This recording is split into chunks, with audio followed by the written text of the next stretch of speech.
Sian Gaza, ibinulgar ang taong nagbahagi sa kanya sa Jerome Leonet issue. Isiniwalat nga ni Sian Gaza sa kanyang Instagram story ang katotohanan tungkol sa magtiyahin umano na sina Jerome at si Leonet. Kinumpirma ni Gaza sa kanyang post na ang nag-splook sa kanya ay ang kapatid ni Leonet. Kanya ding tinuldukan ang issue. David si Shaq na dito.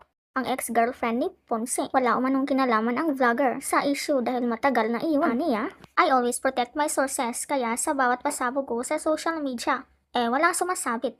But this time, my source wants to go on record. I'm not sure about his motivation behind this eksena. Maybe because gusto niyang maghiganti sa kapatid niya after siyang siraan ito sa buong pamilya.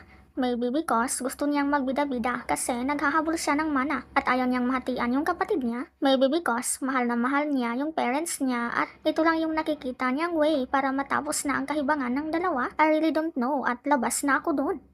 Problema na nila yun. Basta isa lang ang gusto kong klaruhin sa buong bansa. Shaq na laparan has nothing to do with this, so please, spare my friend.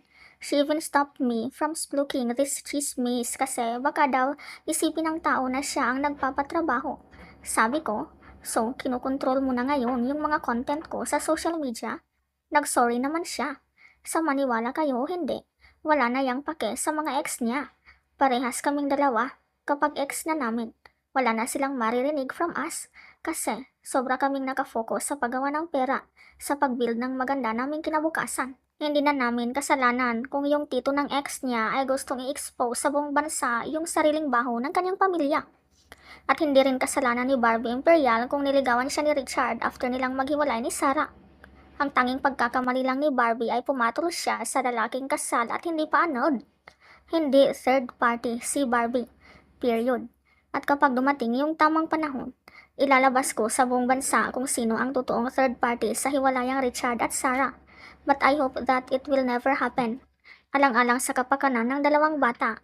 Ang next pasabog natin ay sa Instagram account ko, so make sure na nakafollow na kayo doon para hindi ka mapaghulihan sa chika. For your mental health. Sa Instagram post na sinabi ni Gaza, kanyang nilinaw na hindi na niya kayang protektahan ang taong nagsiwalat sa katotohanan. Ang intensyon umano ng nag-splook ay para sa kanyang mga magulang na masyadong na-stress sa pinanggagawa ng kapatid.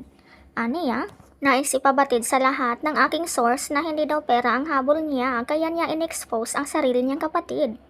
This is all about his love para sa kanyang pamilya at para sa kanyang mga magulang. Okay, fine. Noted. I'm no one's puppet. Walang kahit na sino ang pwedeng kumontrol sa gusto kong sabihin. I always express my thoughts publicly the way I want it. Well, yun ang unang pumasok sa isip ko. Pasensya. Bakit mo sisirain sa buong bansa ang sarili mong kapatid? Personally, hindi ko yun kaya. Ang baho ng sarili kong kapamilya ay siyang baho ko. Hindi ko rin makuha yung logic kung paano magiging maayos ang lahat by exposing publicly your own siblings' incestuous affair. Kung baga, ganun na sila kadesperado after doing everything they can. Tapos, ayaw pa rin maghiwalay nung magtiyahin.